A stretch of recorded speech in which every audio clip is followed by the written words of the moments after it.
બબાલમાં એવું છે કે કિન્નર પ્રયાસ કરેલો છે અને આત્મહત્યા સુધી વાત પહોંચી ગઈ છે। અમારા કિન્નરોને અવારનવાર હેરાન કરે છે।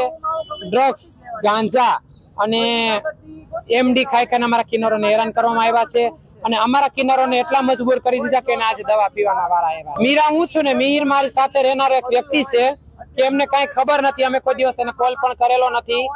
અવારનવાર અમારા કિન્નરોની અમે અને મિહિર રક્ષા કરી છે। મિહિર ખુદ કિન્નરોની રક્ષા કરે છે, કિન્નરોને હાચવે છે, બરોબર છે। કોઈ પણ એવું કે અમારા કિન્નર ની અંદર એ એક જ એવું છે વ્યક્તિ કે જે કિન્નરો અને મીરા અને મિહિર ને બદનામ કરે છે, કારણ કે હું રાજકોટ નો ગાદીપતિ છું ને એને ગાદીની જગ્યા લેવી છે મારી। 10 જેટલા કિન્નરોએ આપઘાતનો પ્રયાસ કરેલો છે, એમાં 6 અત્યારે એડમિટ છે અને એમની તબિયત પણ બહુ નાજુક છે એમની તબિયત પણ। બસ મારી તો સરકાર પાસે એક જ માંગ છે કે જે મીરા મિહિર નું નામ ખોટી રીતના લે છે એમને કડકમાં કડક સજા થાય અને મારા કિન્નરોને ન્યાય મળે।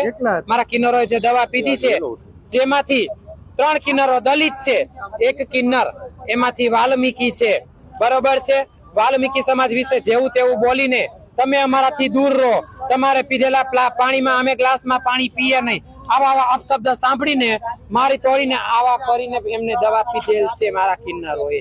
હા, અગાઉ પણ 8 મહિના પહેલા બબાલ થઈ હતી, પણ ત્યારે એ ડિવિઝનના પોલીસ વાળા અમારી સાથે જ હતા, અમારી માથે જ ઉભા હતા। જયારે નિકિતા સાથે બબાલ થઈ હતી ત્યારે અહીંયા 100 નંબરની ગાડી પણ આવેલી હતી, 4 પોલીસ જવાનો પણ આવેલા હતા, પણ નિકિતાએ એવું કીધું નતું કે અમને આવું થયેલ છે।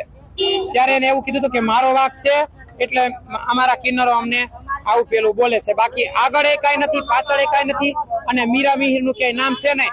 અને મારું અને મિહિર નું નામ જો આમાં સાબિત થયું તો હું રાજગાદી મૂકવા તૈયાર છું। અવારનવાર આવા નશા કરતા હોય છે, નશાની સાથે જેવા નશા કરે છે અમારા કિન્નર ને સમાજની અંદર માંથી એમને બાયકાત કરેલા છે।